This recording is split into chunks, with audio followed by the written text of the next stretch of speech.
Hey, hey, shalom, shalom, shalom. Hey, first and foremost, I would love to give all praises, honor, and glory to Yahweh, Bahashem, Yahweh Shai, Bahashem, Rakah, Kodash. Double honors to our apostles and elders of Great Millstone who taught us this truth. Blessings and respect taught Akim out there pushing the word, truth, and sincerity across the four corners of the earth, putting your freedom and lives at risk, standing up in great boldness for the name Yahweh Shem Yahushua. All right. And I'm going to title this video, More Tribulation Means Another Deliverance. Okay, because ultimately, man, if you're a part of the elect, man, the Lord is going to deliver you, man, from your tribulations. Okay? And let me also say this, if the Lord's, dealing with you, if the Lord loves you, man, he's going to, chasten you, man, okay? And I wanted to open up with a quick precept. All right, bear with me, brothers, and I'm going to get into this testimony. All right, this is the book of Hebrews chapter 12, verse 6. It says, "For whom the Lord loveth, he chasteneth."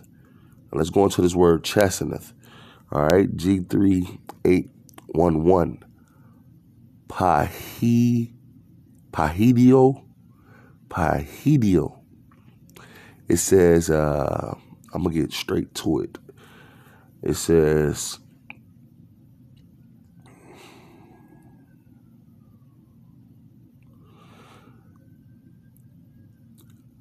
all right, it says to check. I'm going to skip down to B. It says, to chasten by the afflictions of evils and calamities, okay? Which we all know that evil is a compound word meaning bad times, man. All right, it says to chasten by the affliction of bad times and calamities, to chastise with blows, to scourge. It says of a father punishing his son, of a judge ordering one to be scourged, okay? So, hey, when we in this truth, man, we're gonna, suffer,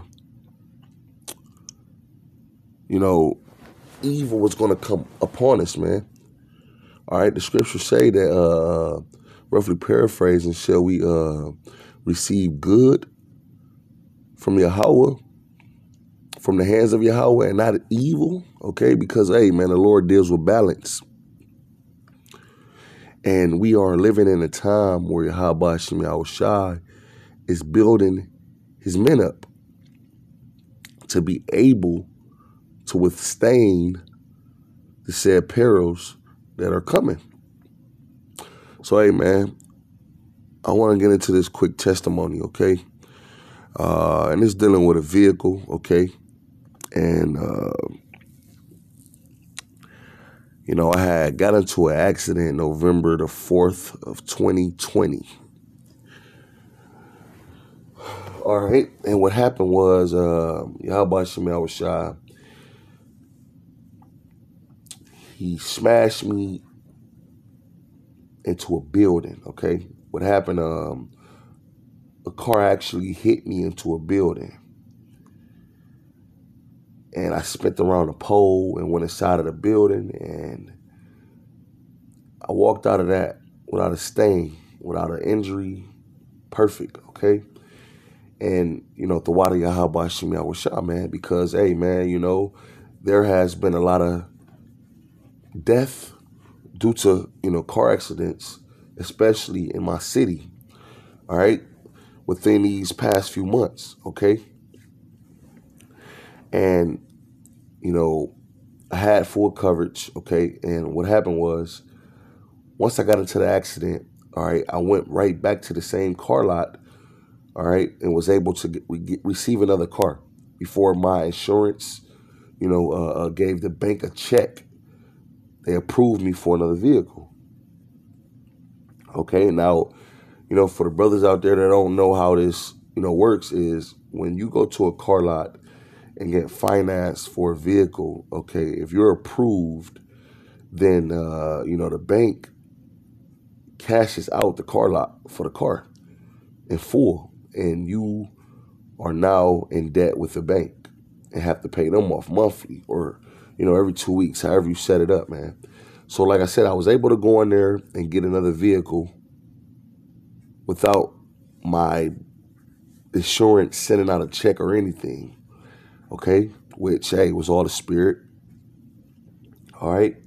And, after a month of me having a vehicle, I started receiving calls, like, hey, man, we haven't received our money for the car that you're driving, and it's due to, you still owe the bank. My thing was, why would you all let me get the car? But hey, man, the Lord controls everything, okay? And, my insurance ended up sending a check out, 14 grand, all right, which left a remaining balance of, about 4,500, okay? And, I had gap insurance, but remind you, we are in the middle of a pandemic, okay? The C-19, okay? And, a lot of things are, backed up, including mail, all right? And, everything is just, not the same anymore. Nothing's going at the same, speed now, okay? Everything is slowed, down, man. That's how we know that, this place is finished, okay? But to make a long story short, okay, my insurance company gets the check out. There's still a remaining balance. The bank refuses to send Volkswagen, any money. And, I get the gap insurance people on the phone, get them to start up a claim, and I get them to send a check out. And, Volkswagen is still, calling me every day, nonstop, leaving me messages after messages. I need to come in and this and this and that.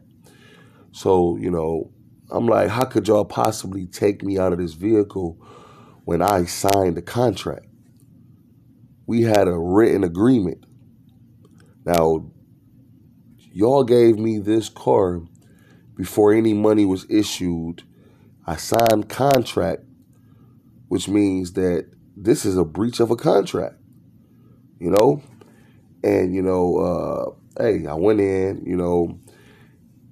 and, they cut me a check, and the check wasn't in the full amount of what I was supposed to get, man.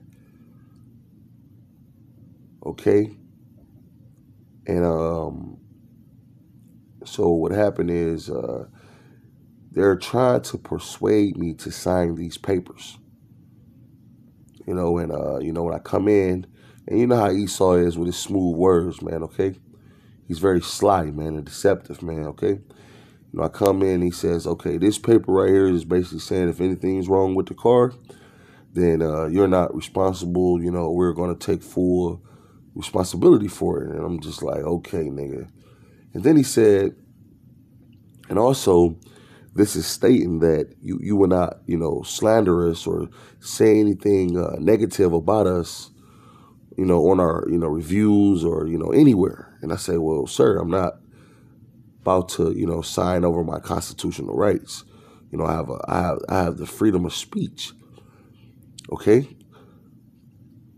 So that's when the light bulb kicked on. Okay. So, the guy, he gets upset that I'm not going to sign it. He walks away. I instantly asked the lady that's in there, can she send a copy to my email? okay? So when she sent a copy, I sent it over to my cousin, and, he comes back in and he continues to persuade me to sign it, and so I said, you know what, let me speak to my lawyer, and I didn't actually call my lawyer at the time. I called my ex that was outside, that followed me out there. I called her, told her to act like my lawyer, and, these devils started to get scared, and I know they just like, man, who is this guy, man? He's not the simple, nigga that we thought he was talking to, okay? So he comes back. He said, look, all right, I just talked to my attorney.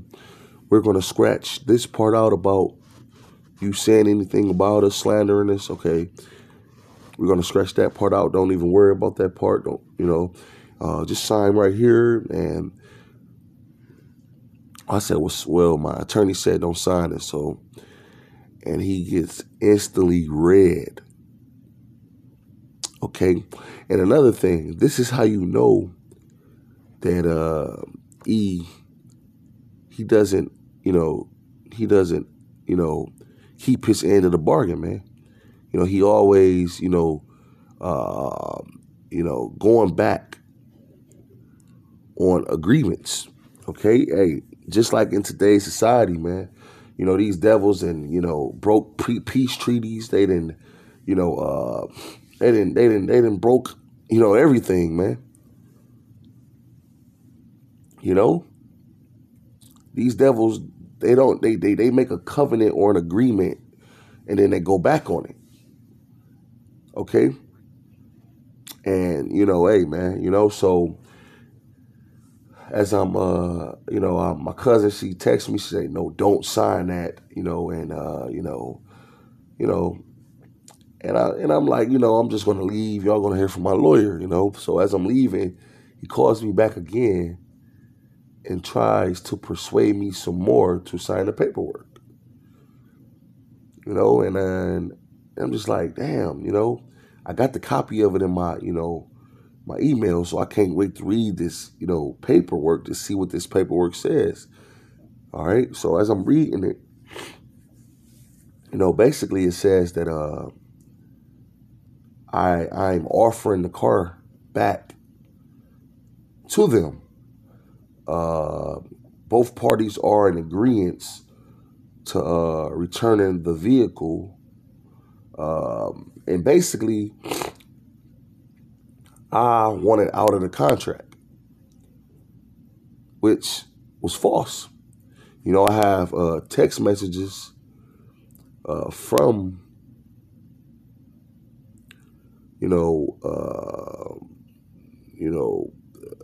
the financing manager that the executives of the company wanted the vehicle back. So how am I willingly, giving this vehicle back? So in all actuality, man, they took me out of the vehicle unlawfully, man. Which, hey, man, that's why the scripture said we have no continual city, man. Nothing here belongs to us, man. And at any given time, he can take anything that you believe that you own that's in your possession, man. All right. And, the Lord made a way for me, man, to, I'm driving right now, hey, man, I had to rent a vehicle, but, for some odd reason, man, the rates, were cheap. I was able to, jump in something real quick at a fair price, man. And not only that, the guy said, yes, we do a credit check. And, my credit ain't, too good, man. And he said, hey, it passed. It was Edomite. He was looking at me like, man, I know this nigga gonna fail, but it passed because he was surprised. He was like, yeah, it passed. And I said, yeah, the water Yahweh Shemi, I was shot, man. The water Yahweh Shemi, I was shot, man. Once again, more tribulation, another deliverance, man. Okay, because, I feel like that I'm delivered out of that situation, man. Because now I know not to deal with them damn devils, man. Which I should have already knew, man, okay? But, you know, man, I want to get into a couple precepts, man. Okay? Because, hey, man, when you come in to serve Yahweh Hashem Yahushua, you know, it's not a walk in the park, man. Okay? It's not a walk in the park, man. It's not a picnic, you know, where you just, you know, got all your best foods and, you know, your finest wines, man, and you just, you know, maxing and relaxing, man. Okay, there are gonna be some, you know, some bumps, man. It's gonna be some bumps and some potholes in this ride, man. Okay, but you have to, you know, keep pushing and be patient and wait upon Yahweh Hashem Yahushua to fix all situations. Okay, but this is Sirach chapter 2, verse 1. It says, my son, if thou come to serve the Lord, prepare thy soul for temptations. All right. Now, the first precept that I opened up with was Hebrews 12:6. The Lord chasteneth, you know, those that he loved, man. And you got these Christians out here that believe that, you know, because, you know, their life is, you know, so perfect.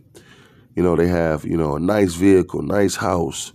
You know, they take vacations, man, money in the bank, you know, that, that gain is godly, man, you know, that the Lord is just, you know, dealing with them, man. Okay. But the scriptures say that if thou come to serve the Lord, prepare thy soul for temptation, man. Prepare thy soul to be tempted. Okay. And when you read the scriptures, man, everyone who served the Lord was tempted. Everyone who served the Lord was chastened. Everyone that served to the Lord made sacrifices. Everyone that served the Lord had to prove that they had to prove their loyalty, man.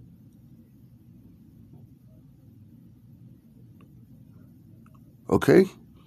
Yes, Job had everything that a heart could desire. Okay, but guess what? When it was time to tempt Job, he was tempted.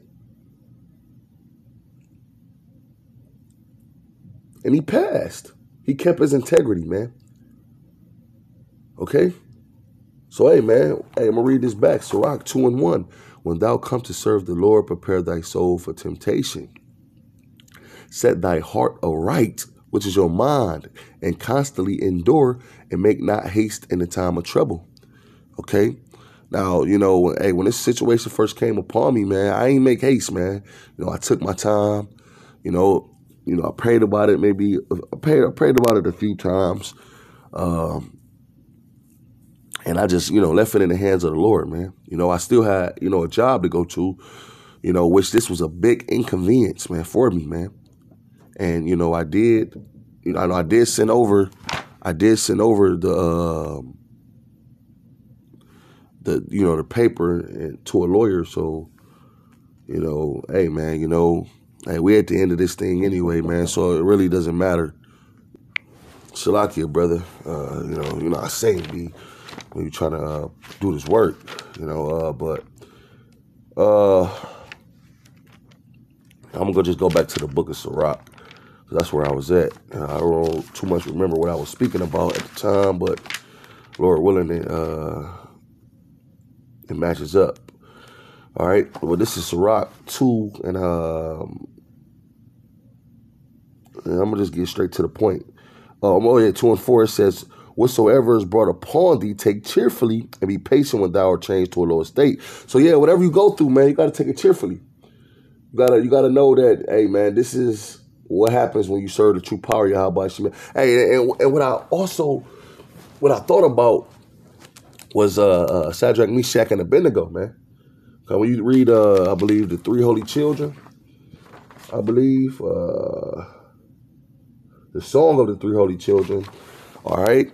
And that was, you know, basically when they was in the burning furnace, man. You know, they was praising Yahweh Hashem Yahushua. In the midst of being in a burning furnace, man, they didn't know if the Lord was going to deliver or judge them. Because, hey, man, when you in this truth, you still worthy of judgment, man. Every day we do something that pisses the Lord off, man.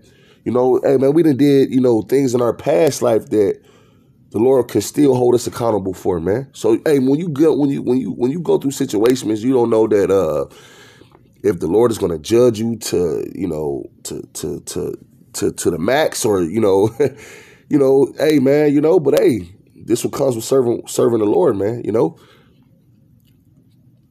Okay, but I'm gonna skip down to verse 10. Sirach 2:10.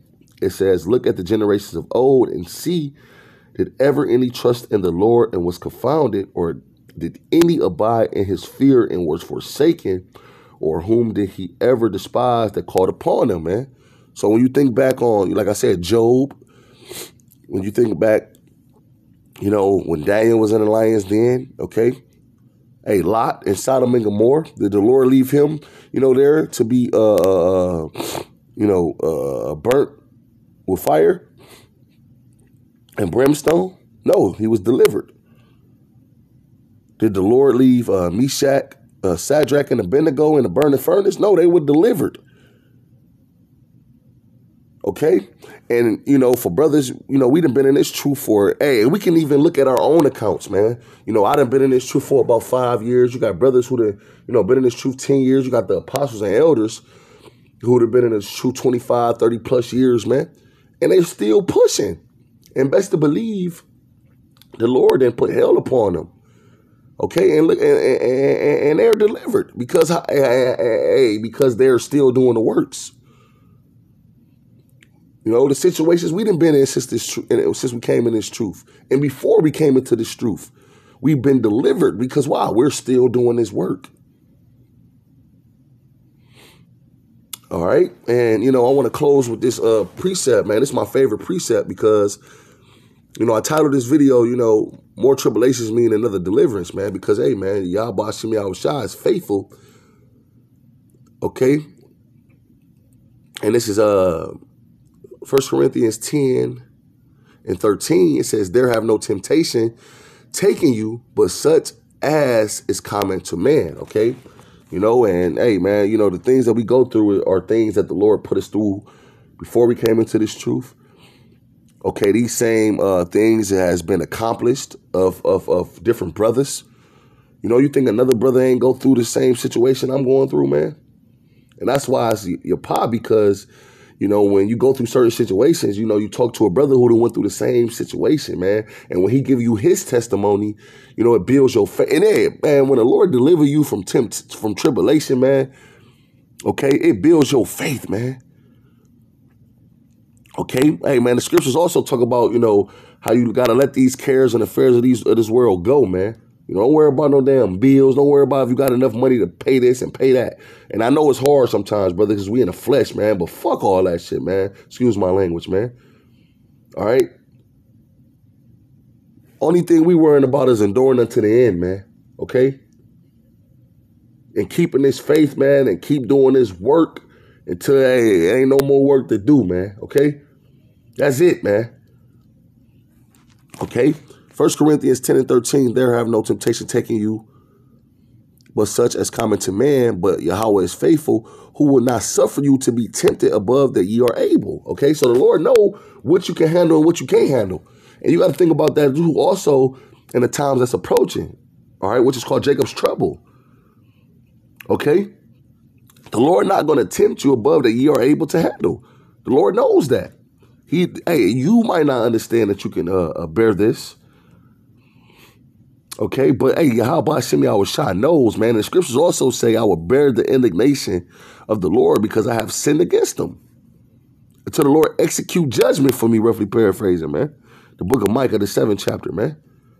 So hey, whatever we go through, man, you know, in this captivity, okay, which we are still in captivity, okay, man, the Lord is going to execute judgment for us, man. So best to believe, you know, those damn Edomites who did that to me, man, hey, man, the Lord, Yahweh Shemi Yahushua, man, he's going to send evils upon them devils, man. Okay, he's going to put a hurt into them devils, man. And, hey, man, you know, I'm a little bit mad, you know, about, feeling like that, I was paid a little bit, but hey, the Lord did it at the end of the day. You know, and this is and also, man, we are still up under curses as well, man. On top of that spiritual fire that the Lord is going to lay up under our tails, man. All right. But let me see. Shalakia, bro. Trying to see if I knew what his precept that I was looking for.